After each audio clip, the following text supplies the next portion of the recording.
The moment the dean called her name, I stopped breathing. Emily Lewis walked across that stage in her cap and gown, and for one suspended second I forgot every terrible thing that had happened in the 6 months leading up to that day. I forgot the phone calls, the receipts, the woman whose name I'd learned to hate quietly.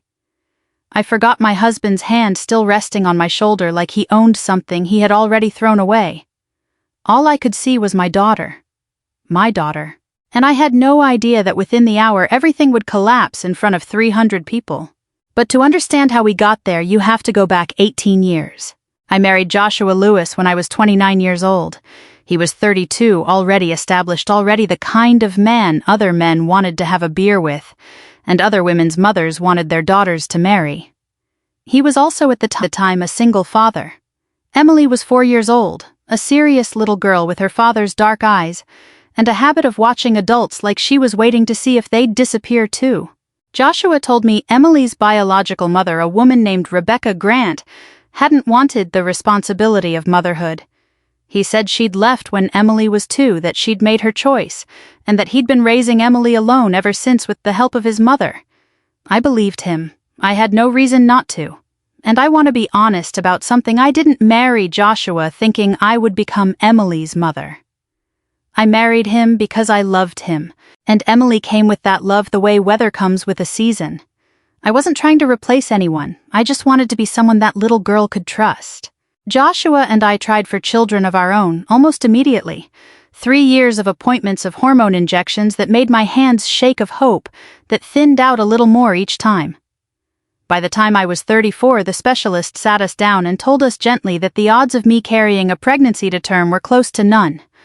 I remember sitting in the parking lot afterward, not crying, just staring at the steering wheel like it might tell me what to do with my life now. That night, Joshua held me on the couch and said the words that changed everything.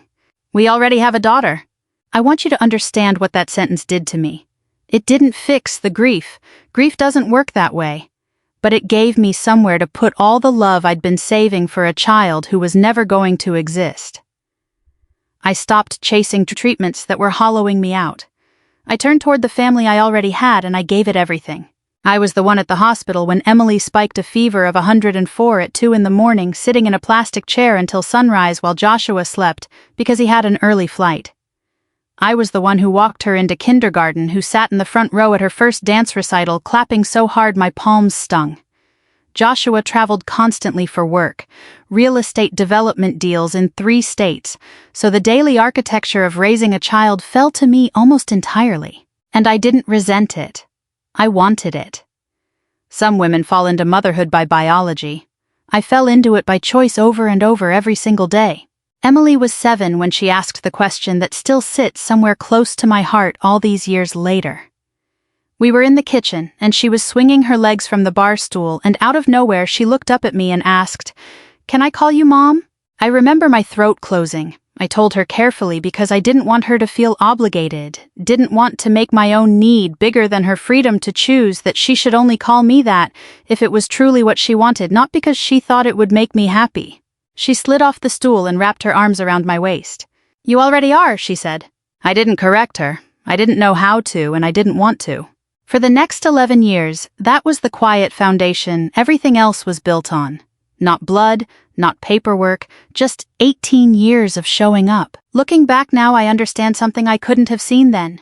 For 18 years, I believed Joshua and I were building a life together, a marriage, a family, a shared future we were constructing brick by brick, side by side. I thought the sacrifices were mutual even when they weren't. I thought the absences were just the cost of his ambition, not a symptom of something else entirely. I was wrong. Joshua and I were never building the same thing. I just didn't find that out until the day his daughter graduated and the truth walked into the room wearing someone else's perfume. By the time Emily turned 13, I had stopped counting the ways I was her mother in every sense but biology. I counted instead in smaller units the hours, the drives, the arguments over curfew that ended in slammed doors, and later apologies whispered through the crack of a bedroom door. Emily wasn't an easy teenager.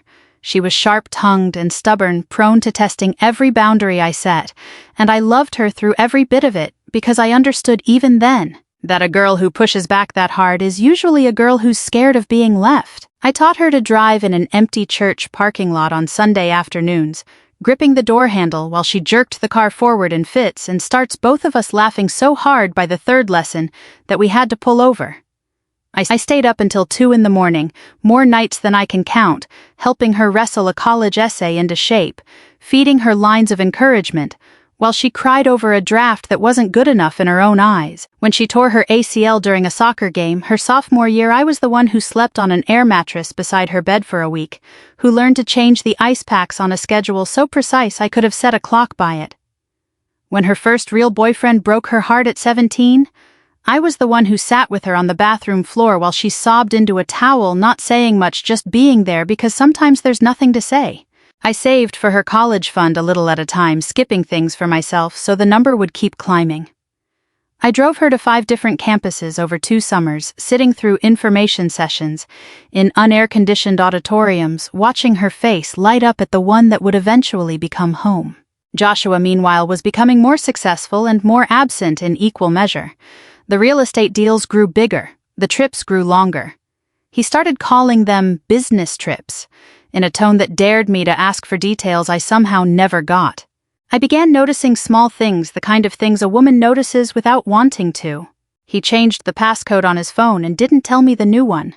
Certain weekends he vanished for golf outings or client dinners that never seemed to have names attached to them. Sometimes his phone would light up at the dinner table and he'd get up and walk into another room to take the call, low-voiced, door mostly closed. I asked him about it once carefully, the way you ask a question you're afraid of the answer to. He just laughed it off. "You've been watching too many crime shows," he said. I didn't want to turn my marriage into an interrogation, so I let it go. I told myself I trusted him. I told myself 18 years of marriage had earned that trust. Around that same time, Emily started receiving birthday cards from Rebecca. Nothing elaborate a card, sometimes a small check always signed the same way. Whenever I mentioned it to Joshua, he'd wave a hand and say, "Your mother feels guilty, that's all," and like the subject bored him. I never spoke badly about Rebecca in front of Emily, not once. I actually encouraged her to write back if she wanted to keep whatever doors she needed open. I wasn't threatened by a woman who existed mostly as a signature on a card. And I think that restraint is part of why Emily trusted me the way she did. I never asked her to choose. When Emily got her acceptance letter, I cried harder than she did, standing in the kitchen with the envelope shaking in my hands. Joshua came home that night, looked at the letter and said, "We did a good job." I remember smiling at that. And I also remember later that night, lying awake and turning that sentence over in my mind until it started to sound different. We. It was a word Joshua used constantly. And somewhere along the way I'd started noticing that we almost always meant I had done the work, and he had claimed half the credit standing next to it. I didn't dwell on it. I didn't have room to, not yet. Then about 6 months before graduation, everything shifted. I was in bed half asleep when Joshua's phone lit up on the nightstand. I wasn't trying to look. It was simply there, glowing in the dark, and the name across the screen was impossible not to read. Rebecca Grant. 11:47 p.m. Joshua's hand shot out and flipped the phone face down so fast it nearly slid off the nightstand. I sat up. "Why is Rebecca calling you at 11:47 at night?" "It's about Emily," he said too quickly, already reaching for the lamp switch like the conversation was over. But Emily was asleep upstairs. I'd checked on her 20 minutes earlier. I lay back down and stared at the ceiling, and for the first time in almost 2 decades of marriage, I understood something with total clarity. My husband was lying to me. I didn't confront him that night, or the next morning, or the week after. I've never been a woman who acts on instinct alone. I wanted facts, not suspicion, because suspicion can be argued away, and facts cannot. So I started paying attention in the quiet, methodical way I used to review budgets back when I worked in finance. I wasn't following him around town like some character in a movie. I simply started looking at what was already mine, to look at the shared calendar, the joint credit card statements, the family bank account I'd helped set up years earlier. What I found didn't come all at once. It came in pieces the way most betrayals do. A restaurant charge on a night he told me he was working late. A hotel in a city he claimed to be flying through, not staying in. A piece of jewelry I never received and never asked about because I didn't know to. A conference weekend that, when I quietly checked the conference's actual dates, didn't line up at all. And the detail that made my stomach drop the hardest, several of those charges came from cities where Rebecca lived or worked. Not once. Repeatedly over what looked like more than a year. I sat with that knowledge for days, turning it over like a stone I kept expecting to feel different the more I held it. But the harder blow came from somewhere I didn't expect. Emily came home from her apartment one evening. She'd gotten a place near campus that spring, looking pale, distracted, chewing on the inside of her cheek the way she'd done since she was a little girl, working up the nerve to say something difficult. "Mom," she said, standing in the kitchen doorway, "is Dad seeing Rebecca again?" I felt the floor tilt under me. "Why would you ask that, sweetheart?" She told me. A few weeks earlier, she'd been in Joshua's car and a text had lit up the dashboard screen where his phone was mounted. "I miss you already, Rebecca." He'd swiped it away too late. Emily had already read it. I stood there in my own kitchen, absorbing the fact that my 22-year-old daughter had been carrying this alone, protecting me from it the same way I'd spent years protecting her from things she didn't need to carry. I asked her if she wanted me to confront him. "Not yet," she said quietly. "I want to know the truth first, not just guess at it." We didn't build some elaborate plan for revenge that night. That's not who either of us is. What we agreed on sitting at that kitchen table with 2 mugs of tea going cold between us was simpler than that. Joshua would have to face the consequences of his own choices. We weren't going to manufacture them. We just weren't going to protect him from them anymore. Quietly, without telling anyone, I met with a family attorney. Not to file anything, just to understand where I stood legally and financially if this marriage ended the way I now suspected it would. What I learned mattered more than I expected. The house we lived in had been purchased largely with money I'd inherited from my parents, and years earlier when we'd bought it, I had almost by instinct, almost by habit from my finance days, made sure the ownership was structured in a way that protected that inheritance. I had kept records. Bank statements, the inheritance, disbursement, contribution histories. Everything organized, everything clear. Joshua had never paid much attention to any of it. He'd never needed to.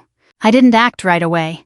Emily had a graduation to get through, and I refused to let whatever was happening to my marriage turn her final weeks of college into a battlefield. She deserved one clean, uncomplicated milestone before I let the rest of it surface. Joshua, however, had other plans. About a week before the ceremony, he mentioned almost casually that Rebecca would be attending graduation. I felt something settle inside me, not panic, something closer to resolve. "She's Emily's biological mother," I said evenly. "If Emily wants her there, she should be there." Joshua looked genuinely surprised by how calm I was. I could see it register on his face. He still believed I didn't know. He thought he was walking into that graduation with 2 women who had no idea what he'd been doing for the last year and a half. He was wrong on both counts. We both knew. And more than that, the person he least expected to know already did. Emily knew too. Graduation day arrived warm and bright, the kind of late spring morning that makes you forget for a few hours that anything in your life could be wrong. Families packed the stadium in their good clothes, waving handmade signs, snapping photos of graduates in caps that wouldn't sit straight, no matter how many bobby pins they used. I sat between Joshua and his parents, watching Emily's row shift forward seat by seat, my heart climbing into my throat as her name finally echoed over the loudspeaker. Emily Grace Lewis. She crossed that stage with her chin up, found me in the crowd before she found anyone else, and I felt 18 years of early mornings and late nights settle into something that finally felt whole. Rebecca was there too, seated a few rows back, dressed carefully, expensively, clearly uncomfortable standing anywhere near me during the photos afterward. I was polite. I didn't have it in me to be anything else on a day that belonged to Emily. "Today is about Emily," I told her simply when she tried to make small talk near the photo line. She nodded, relieved, and kept her distance after that. The real trouble started at the reception. The university held a small gathering afterward for graduates and their families, string lights, a catering table, plastic flutes of champagne passed around by student volunteers. Joshua had 2, maybe 3, enough to loosen whatever restraint he usually kept wrapped around himself in public. He started talking the way he always did at gatherings, holding court among old friends and extended family, telling stories about Emily's childhood, with the easy charm that had once made me fall in love with him. I stood beside him, smiling, half listening until his hand landed on my shoulder and his voice shifted into something performative. "I suppose I should thank Hannah," he said loud enough for the cluster of people nearby to quiet down and listen. I looked at him. Something in his tone didn't feel like gratitude. It felt like a stage direction.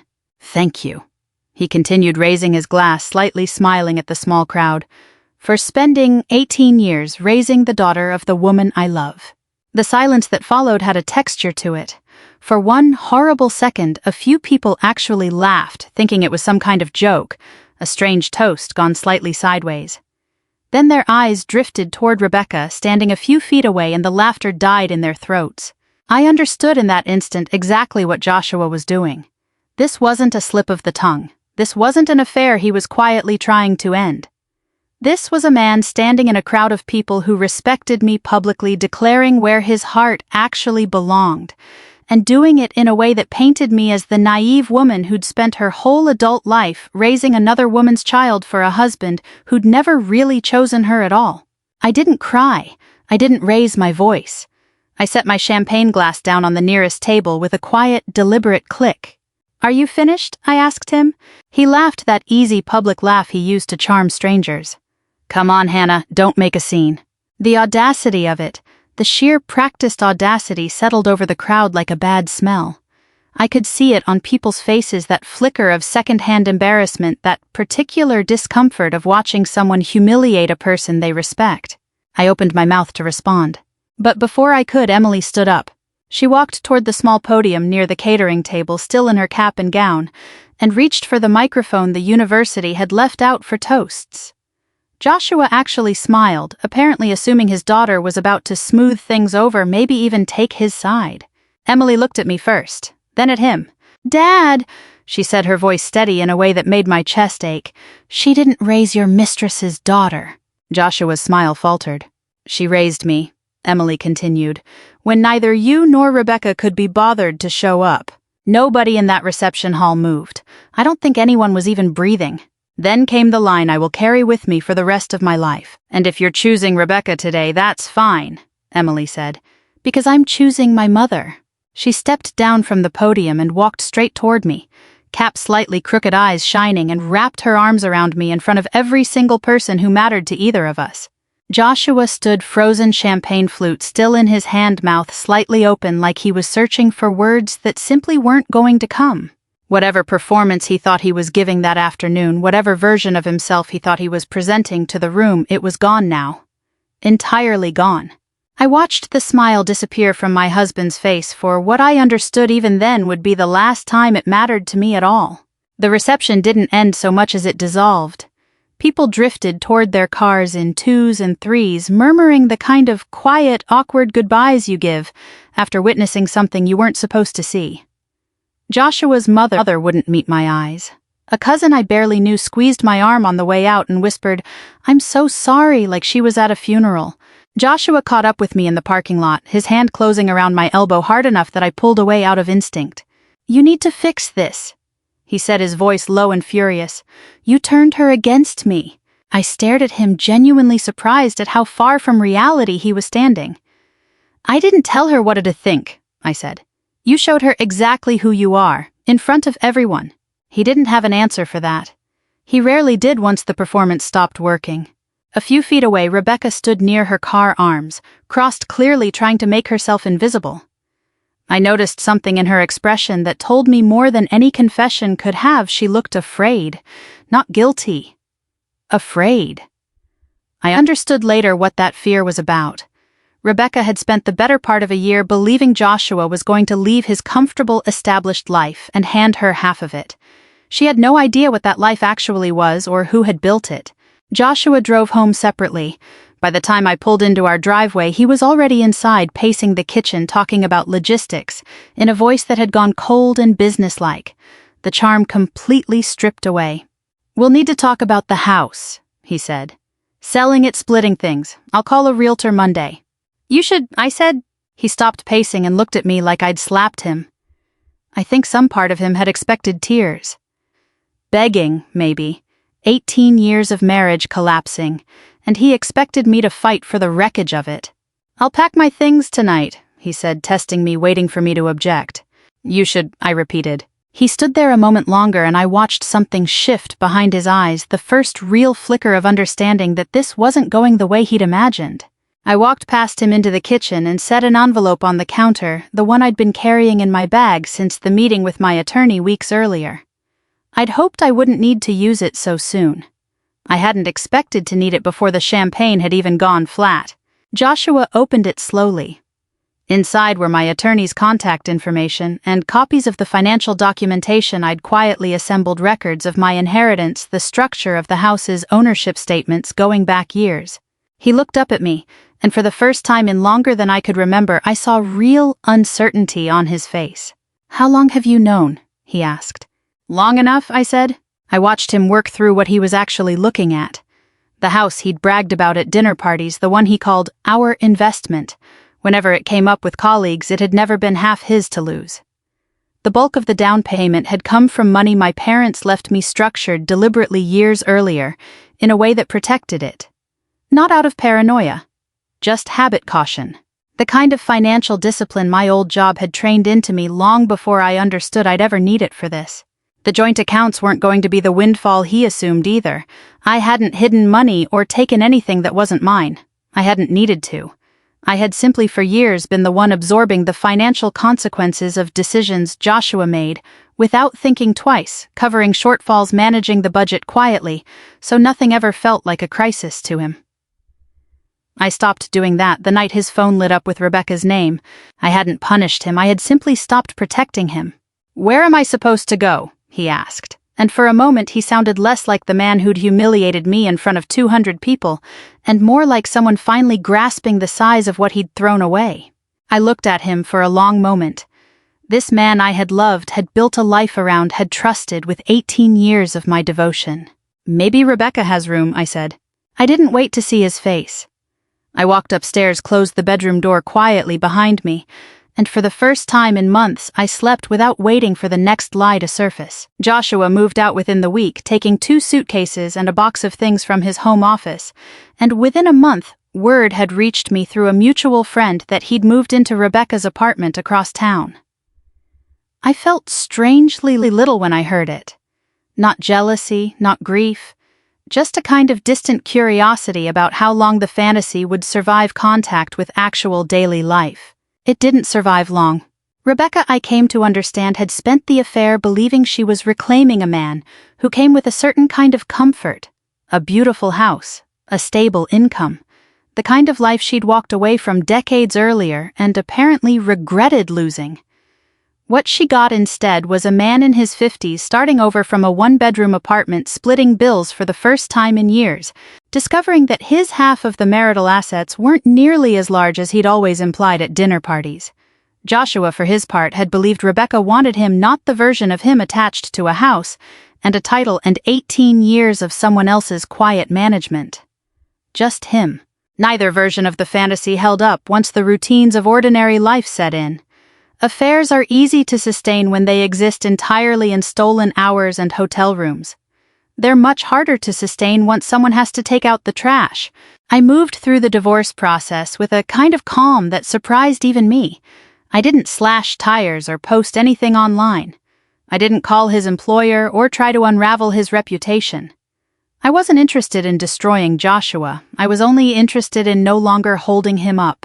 Word of what happened at the graduation reception spread quickly, the way these things do in a tight social circle.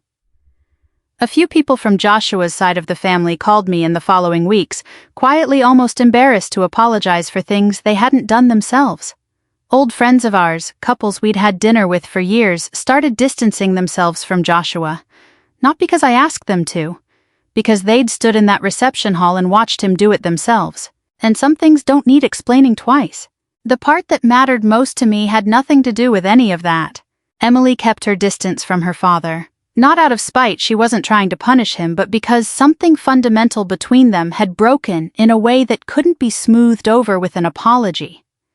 Joshua called her repeatedly in those first weeks, and more than once I heard about the conversations afterward when Emily would show up at my door looking tired in a way that had nothing to do with sleep. "Your mother is poisoning you against me." he told her once, and Emily, without missing a beat, corrected him. "Hannah is my mother," she said. I wasn't in the room for that conversation, but Emily told me about it later, sitting at my kitchen table with a cup of tea going cold in her hands, and I had to excuse myself for a moment to compose myself in the hallway. A few months into his new life with Rebecca, the cracks widened into something that couldn't be patched. Money arguments. Old resentments neither of them had actually resolved, just buried under the excitement of finally being together. Rebecca, from what I understand, eventually left him, walked out the way she had once walked out on Emily, though I try not to draw that comparison out loud because it isn't my story to tell. Joshua called me not long after that. "I made a mistake," he said, and I could hear for the first time in years something that sounded almost like humility in his voice. "No," I told him. "A mistake is forgetting an anniversary. You made choices, for years." He asked if there was any chance, any version of the future where we tried again. I told him no. I didn't say it with anger. I didn't need to raise my voice or list every grievance to make the answer land. I simply meant it fully and finally. I had spent 18 years proving I was a good wife, a devoted mother, a woman who showed up for her family in every way that mattered. I wasn't interested in spending another 18 proving that Joshua had never deserved any of it. Some doors, once you understand what's on the other side of them, don't need slamming shut. You just close them quietly and walk away. A year passed quieter than I expected it to be. The divorce finalized in early spring, tidy and uneventful in the way legal endings rarely feel when you're living through the emotional ones. I didn't walk away a millionaire, and I didn't stumble into some cinematic new romance in the weeks that followed. That's not how real life works, and I promised myself early on that whatever story came out of this chapter would stay honest, even in the parts that weren't dramatic. What I did get back slowly was myself. I returned to the parts of my life I'd let go, quiet over the years, my old career contacts, a consulting project that turned into steady freelance work, a pottery class I'd signed up for on a whim, and then actually kept attending. I started having dinner with friends again, the ones who'd drifted during the marriage without either of us quite noticing. I planted a garden in the backyard that spring, mostly because I finally had the time to watch something grow without worrying whether anyone else would remember to water it. Emily started her first job after graduation, an entry-level position at a marketing firm 2 hours away, close enough for weekend visits, far enough that I had to learn what it felt like to miss her in a new way. We talked most days, small things, mostly a funny coworker, a bad date, a recipe she wanted my opinion on. Normal things. The kind of things that felt like a gift after the year we'd had. One Saturday afternoon in early fall, she showed up at my door with a small cardboard box tucked under her arm, still in her work clothes, looking like she'd driven straight from the office without stopping. "I found this going through old files," she said, setting the box on my kitchen table. "I wanted you to have it." Inside were photographs from graduation day, the ceremony, the reception before everything unraveled, a few candid shots someone had clearly taken and later given her. I flipped through them slowly, my chest tightening at each one until I reached the photo at the bottom. It was just the two of us, me in my pale blue dress, Emily in her cap and gown, both of us laughing at something outside the frame. No Joshua anywhere in it. I hadn't even known the photo existed. I turned it over, and on the back in Emily's handwriting were the words that undid me completely. "To the woman who chose me every day for 18 years, love your daughter." I don't remember deciding to cry. It simply happened quietly at my own kitchen table while my daughter pulled a chair around and sat close enough to rest her hand on my arm. "You know Dad was wrong that day, right?" she said gently once I'd caught my breath. About what I asked, though some part of me already knew. About what he said. That you spent 18 years raising somebody else's daughter. She squeezed my hand. "You didn't. You spent 18 years raising yours." I don't think I've ever heard 6 words rearrange a person's entire history the way those did for me. Not because I needed Emily's permission to believe it, I think somewhere quiet inside myself I already had. But hearing her say it unprompted with that same steady certainty she'd shown at the podium a year earlier, settled something in me that had been unsettled for a very long time. Joshua, from what I understand, is still trying to rebuild pieces of a life he dismantled with his own hands. I don't wish him harm. I also don't spend much time thinking about him at all these days, which is its own kind of peace I never expected to have. What I know now in a way I couldn't have articulated 18 years ago is this: biology can make a man a father on paper. It takes something else entirely to make a woman a mother in every way that actually matters. Joshua thought that toast at graduation would remind me of everything I'd supposedly wasted 18 years poured into a family that was never fully mine to claim. He was wrong. I lost a husband who never deserved the version of me he got for 18 years. But I didn't lose my daughter. Because motherhood was never really about who gives birth to a child. It's about who stays. Who shows up at 2 a.m, who sits in the front row, who keeps loving without keeping score. For 18 years, through every version of that story, I was always the one who stayed. If this story moved you the way it moved me to write it down, I'd love to hear from you. Have you ever had someone in your life who chose you even when they didn't have to? Tell me in the comments. I read every single one, and I want to know where in the world you're watching from tonight. We tell stories like Hannah's here often about family betrayal and the quiet kind of strength that doesn't always get talked about enough. So if this one stayed with you, hit subscribe, so you don't miss the next one. There are so many more journeys like this waiting for us to walk through together.